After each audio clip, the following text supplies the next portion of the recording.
Hi, everyone. Welcome. We are back with PCOS week, day four.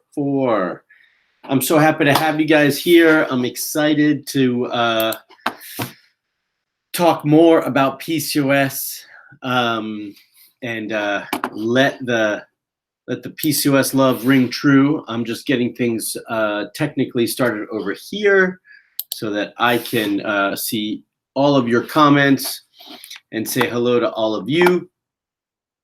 But I want to welcome all of you today to day 4 of PCOS week. I am really excited to talk about this topic because this is one that I always get comments about, questions, lots and lots of information about it. So I'm happy to have you all here.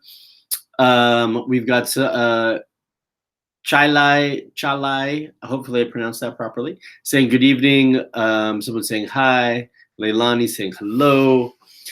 Awesome, everyone. Thanks for joining.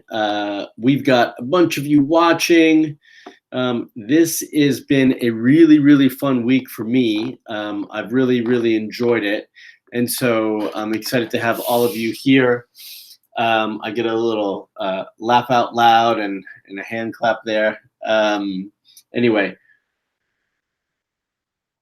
I see some familiar faces for those who have been here this week. So I appreciate you joining back in. If you have not been able to join us for the whole week, I want you to go back and watch those videos.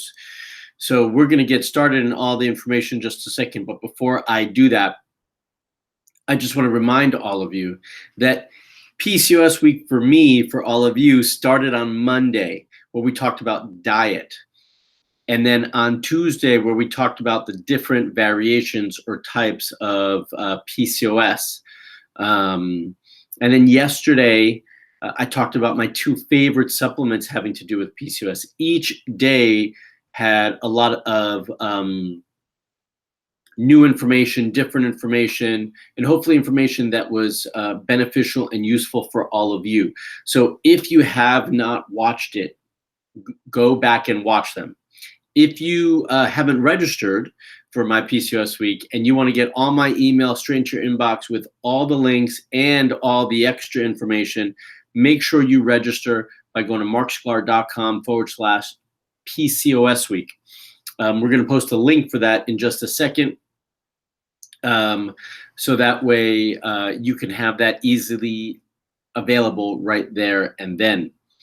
And my PCOS week is not 5 days, it's actually 6 days because it culminates this Saturday when I do my masterclass, which is going to be a talk about all the different topics that we've been talking about and then some, with more detail, added information, and lots of little bonuses for all of you.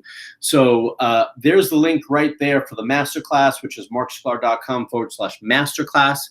That will get you registered for the masterclass. And if you're not registered, you're not going to be able to watch because it's not coming to you here on YouTube. You have to get the link in your email for Saturday morning. So the only way to do that is to register. So you've got to register if you want to join me.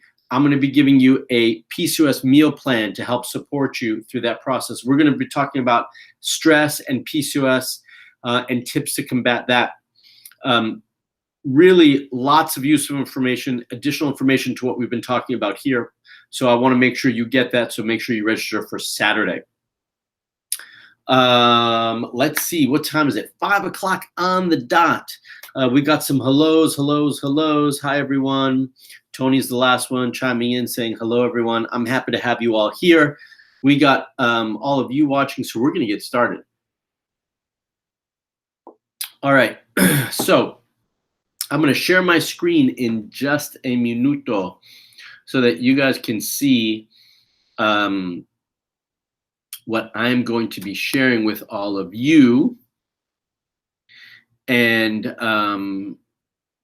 unlike yesterday, but like the first 2 days, I'm going to be doing a PowerPoint today.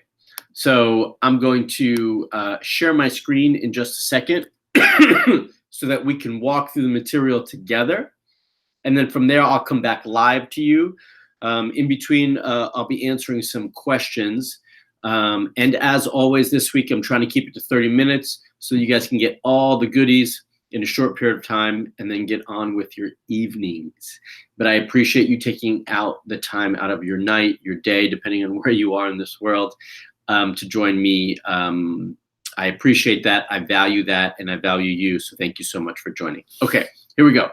Let's get sharing.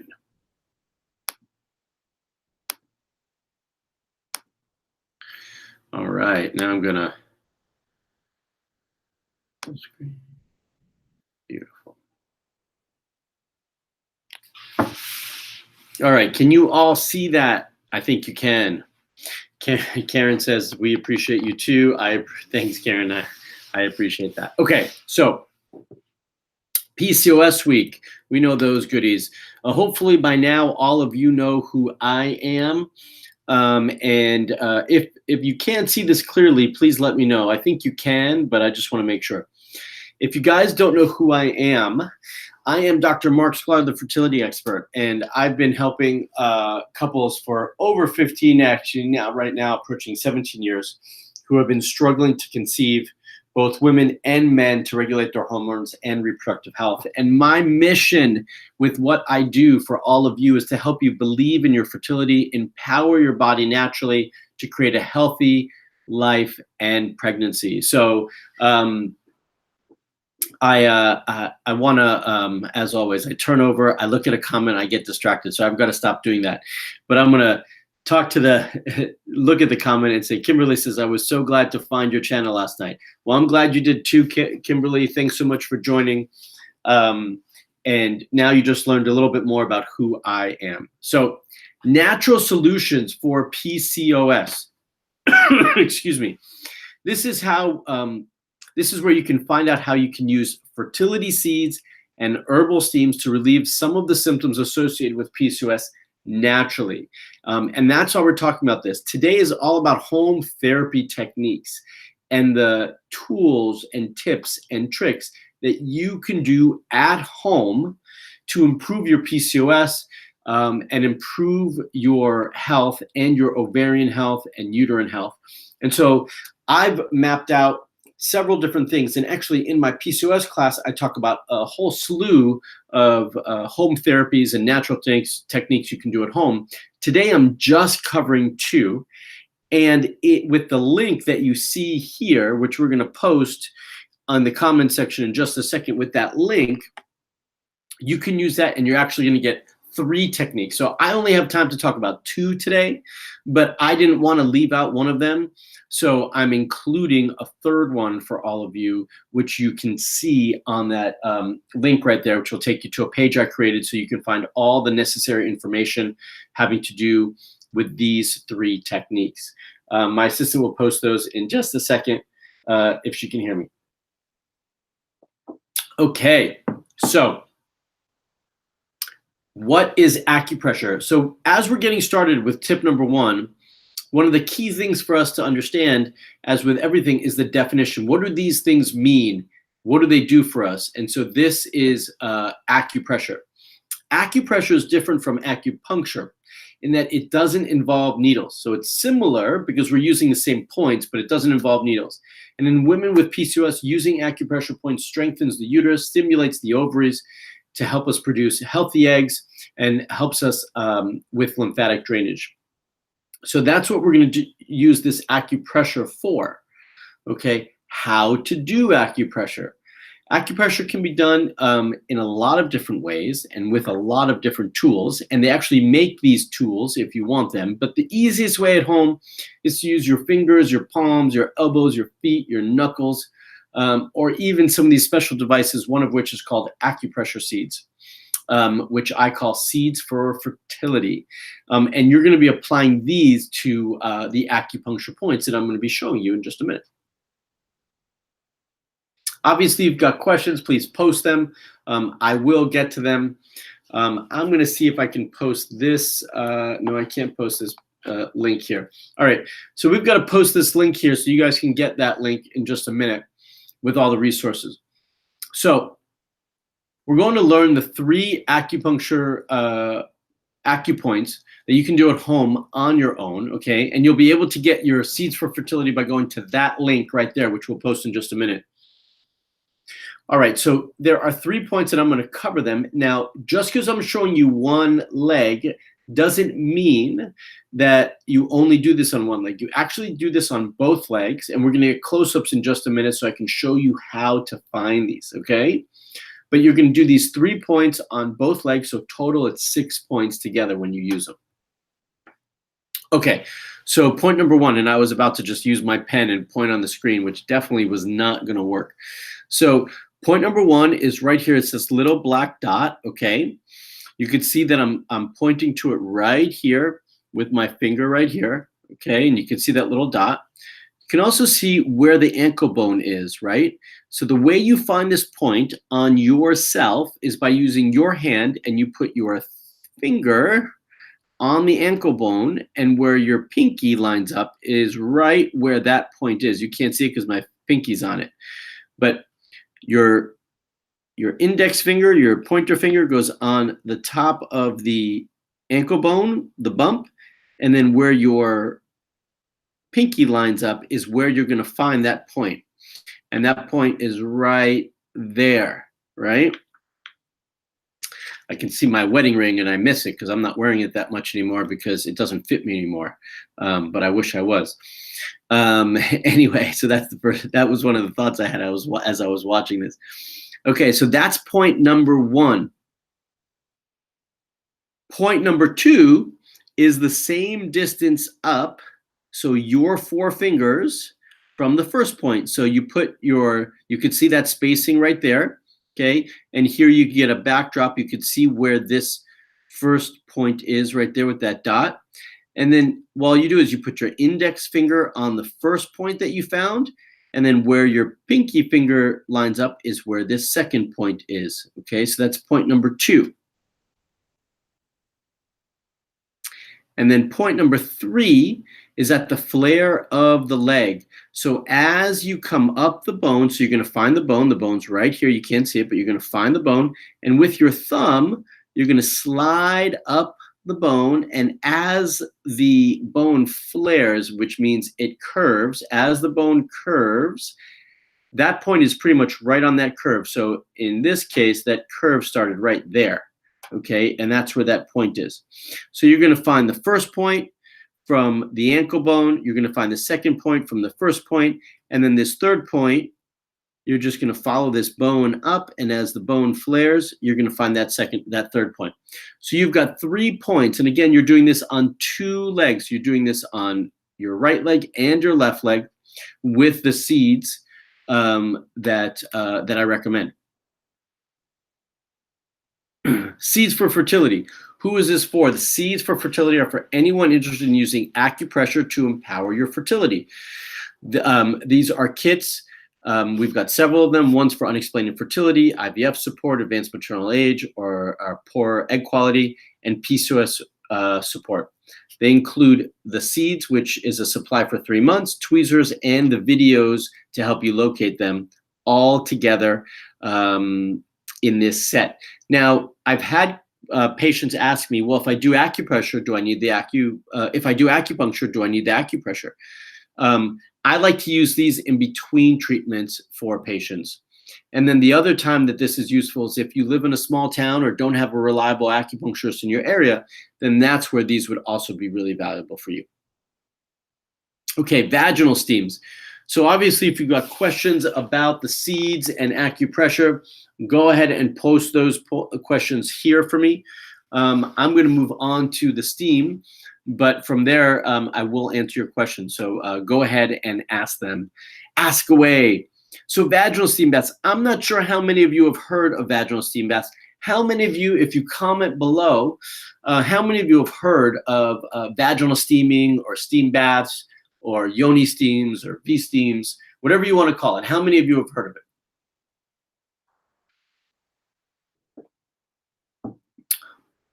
Let's see some comments. So vaginal steam baths are used to assist in the cleansing of the uterus. They've been used for centuries in many traditional cultures and are still used quite a bit in Asian cultures. The formulation of a vaginal steam bath consists of aromatic cleansing herbs that will penetrate into the uterine wall. All the herbs do different things. So the blend of herbs really varies from for conditions and what you're trying to achieve. We've got someone saying, I have heard of it. Someone saying, I haven't. Kimberly says, I have heard of it, but never tried it.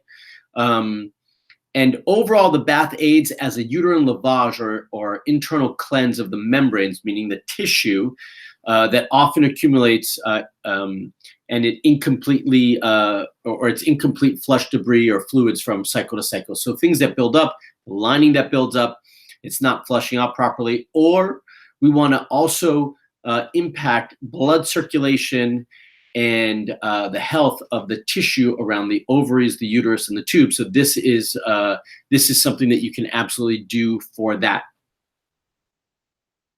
How to do a vaginal steam bath?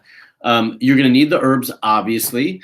You need boiling water because we're talking about a steam, a towel, and more specifically, I like a big what's it called? Sheet. So you can do a towel and a sheet, a bowl.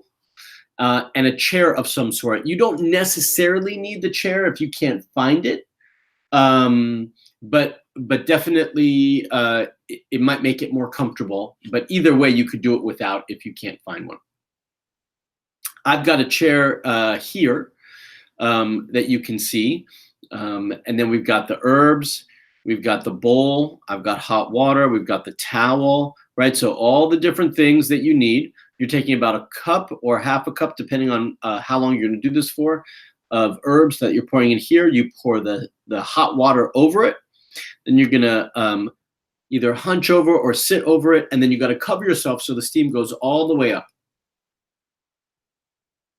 About the vaginal steam bath, make sure the herbs are organic. For me, that's very important. Excuse me. And because of quality. To get this blend that I have right here, which is a specially formulated blend that I make, you can use that link there to check out all the information. And then when and how often? Do I have another slide on that? No. So when and how often? I only like to use the steams 1 or 2 times a month, and we do it after you're done bleeding or just finishing up bleeding. And then up until ovulation or up until you start trying. So really, you're only going to get it in like once, maybe twice in your cycle. And that really addresses the when and how often. The how long is really about 15 to 20 minutes.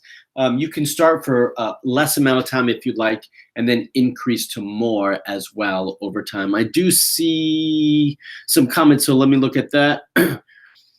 Someone said she just started steaming. Awesome, happy to hear that. And then we get this question, is tissue buildup in the uterus common with PCOS? I had to have a hysteroscopy to remove quite a bit of it. It can happen, it definitely can happen, because often with PCOS, there's an estrogen issue. And that can affect the tissue and cause a little bit more buildup. So yeah, we can see that. All right, PCOS week. Please make sure that you sign up for the masterclass to join us on Saturday. This bit today, day 4, was a little bit shorter. So I've got time for your questions. So please make sure you post those, but please make sure you join me for the masterclass on Saturday. This will take your understanding of PCOS to a new level and how to treat it. It's a special masterclass that I'm offering as a culmination to PCOS week. It's absolutely free. And as I joke right there, there's you don't have to do anything illegal to get it, which is awesome. All you do is register in advance, because it will not be shown in this venue. It won't be shown on YouTube or any other social media platform. So if you want all the goodies, you got to register. marksklar.com/masterclass.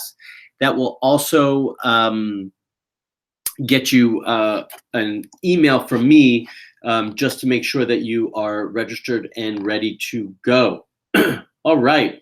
So what questions do we have about PCOS and all this good information that I shared?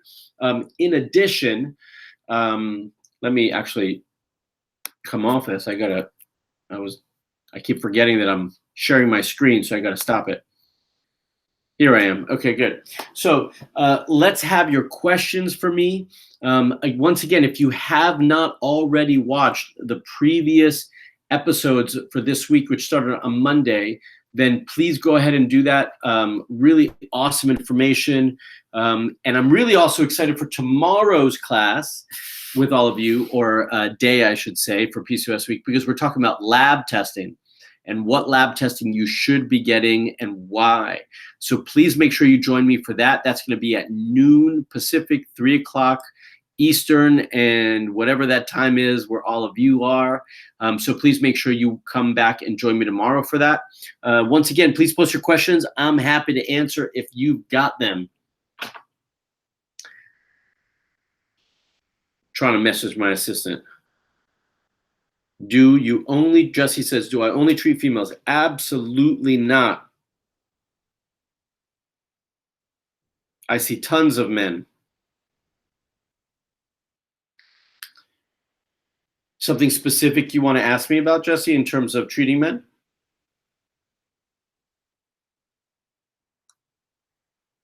What other questions do you guys have?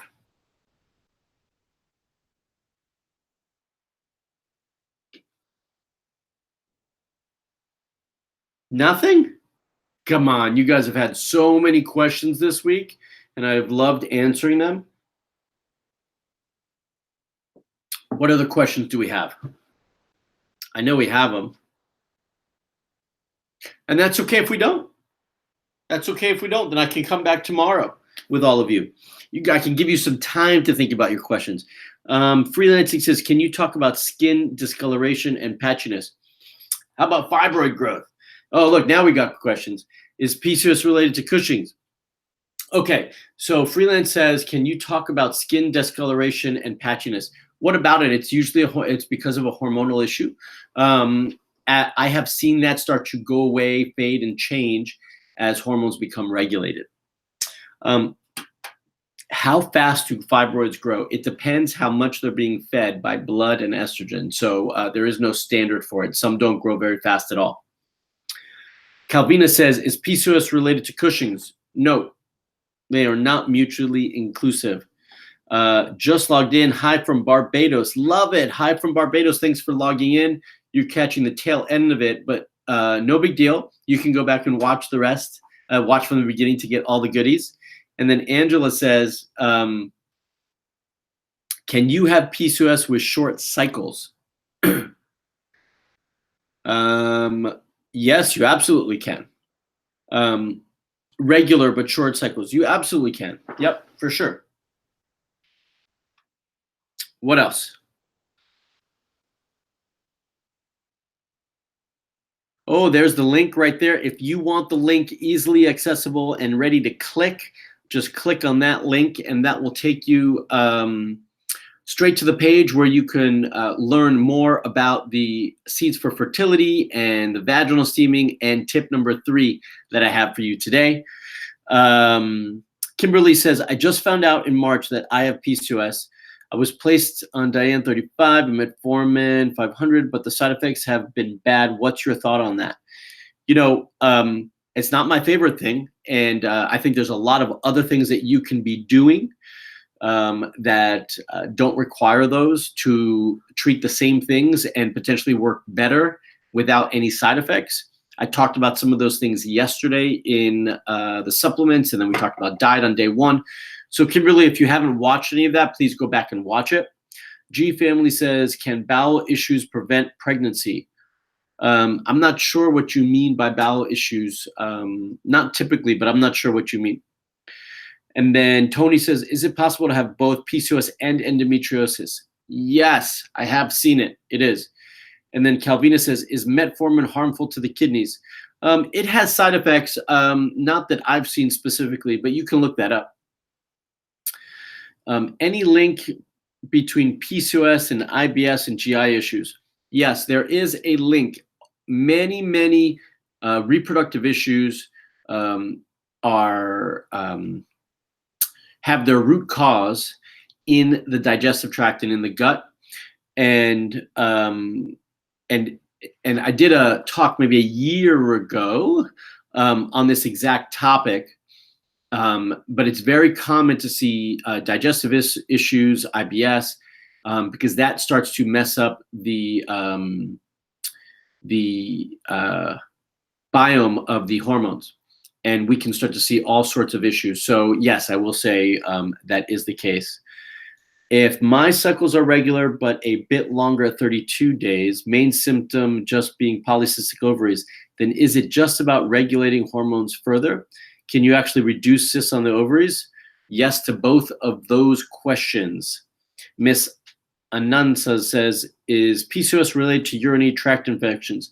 Not necessarily, no. So to get all the things we talked about, click on those links right there. And to register for the masterclass, click on the link above it, which says marksklar.com/masterclass. Kimberly says, do you offer video appointments for patients outside the US? I'm from Jamaica. Kimberly, absolutely I do. I work with people from all over the world. And I have had some patients in Jamaica actually. And my assistant just posted the link that you can check out right there, Kimberly, marksklar.com/H.O.P.E. So there you go. I'll answer a couple more questions for you, and then we'll call it a day, because I'm going to be back with you again tomorrow for day 5, and it's one of my favorite talks, so make sure you join me and you don't miss it. Noon Pacific, 3 Eastern. So for you in Jamaica, Kimberly, 3. You're welcome, Kimberly. My pleasure. I'll give it one more second, and then if I don't see any more questions, we'll call it a day.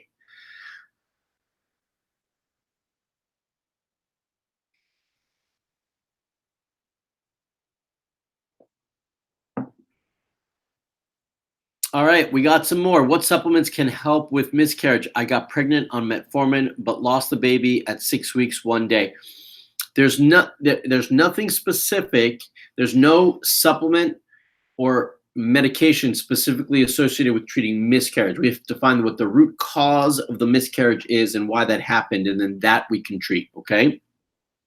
And then G Family says, so what do you do if you have IBS and want to get pregnant? We've got to take care of the IBS first, G Family. We got to get that regulated. Then that naturally will help to support and regulate and balance hormones, and we also support that process simultaneously. And Bash Ash, I like that name, says, I have PCOS and have been prescribed metformin. I have recently been experiencing lots of acid reflux, GERD symptoms. Are these common side effects of metformin? Yes, all sorts of digestive issues are common with metformin, unfortunately, which is why I don't like it, or one of the reasons I don't like it. Are there better natural alternatives? Yes, and I talked about those yesterday. Go check out the video from yesterday. Can the Mirena IUD cause long-term fertility issues? I think all IUDs and birth control can cause long-term hormonal issues, which can cause fertility issues. So Angela, my short answer is yes. All right, everyone, I am signing out. I will see you tomorrow for day 5 of PCOS week. Thank you for joining today, and I look forward to seeing you all tomorrow. Bye.